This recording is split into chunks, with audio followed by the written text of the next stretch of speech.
Kowski, and today I'm going to be talking about the Federal Reserve independence, what it is, why it matters, and what economists have found when studying it. I reviewed two academic articles that analyze the impact of central bank independence. So what is central bank independence? The degree to which the central bank can make decisions without being influenced by a political figure regarding these topics. Interest rates, inflation targets, money supply, financial stability tools, and we will also be reviewing de jure versus de facto independence. So central bank independence refers to how much freedom a central bank has for political pressures. And the two types of independence again are de jure, which is by law, and de facto, which means in practice. And for example, the Fed is legally independent, but the president still publicly pressure it. Why central bank independence matters. It's based on economic theory, and politicians tend to favor short-term moves before elections. They end up cutting rates, which leads to higher inflation later. Independent central banks can commit to long-term price stability, thus benefiting the consumer. Theory predicts more independence, lower inflation, without harming economic growth. Right here we kind of have economic theory right now, which is a structured framework, which leads to analyze economic systems and helps in better decision making. So for my first article is Alicia and Summers, 1993, titled Central Bank Independence and Macroeconomic Performance. 16 OECD countries compared legal independence scores with inflation, growth, employment, and also use a regression analysis across the countries and time periods. So the OECD is organizations for economic cooperation and development for mostly high-income democratic countries that work together on economic policy, trade, education, labor standards, and more. They compared many countries and found one of the strongest empirical relationships in macroeconomics. When central banks are more independent, inflation is consistently lower. Importantly, independence does not hurt economic growth.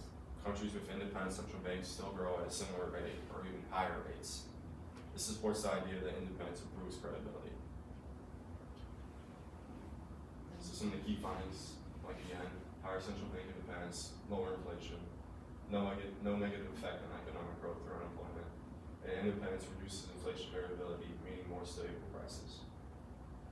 It supports the idea that central bank independence helps central banks control inflation without hurting real economic performance. Then right here on the y-axis we have inflation, and on the x we have central bank independence. And you see,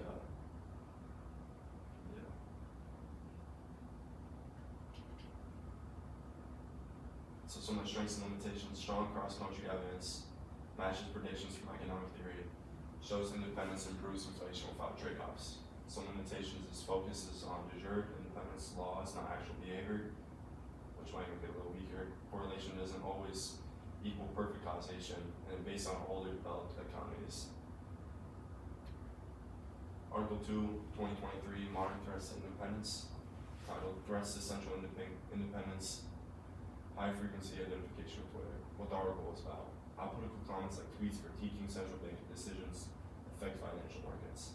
High frequency analysis around the same exact time of political communication focuses on de facto independence.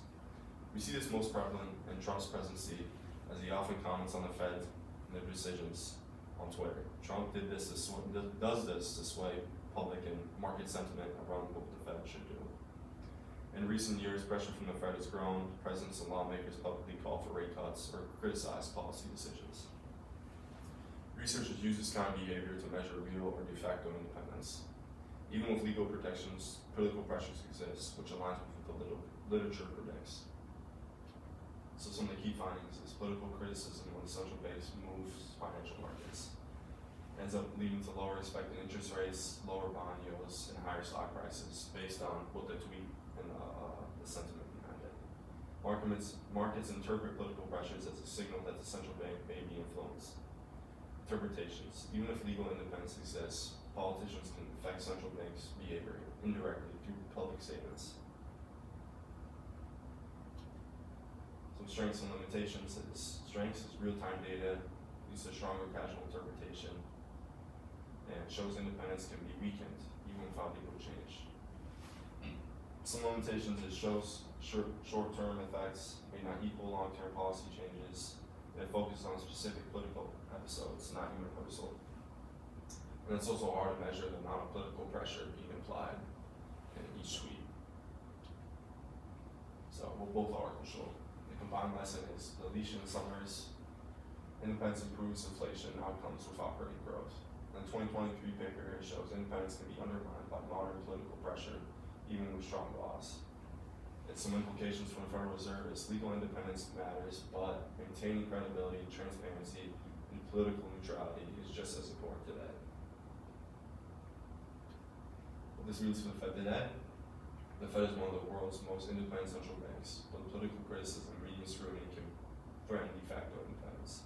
To stay effective, the Fed must communicate clearly, protect credibility, avoid appearing politically aligned, and maintain long-term focus on its dual mandate, balancing both inflation and employment. My conclusion is independence helps central banks deliver stable inflation, but independence is not just legal, it must be maintained in practice. Modern political pressure, such as social media's growing influence, creates new challenges. Strong institutions plus transparent communication remains essential for the Fed. Questions?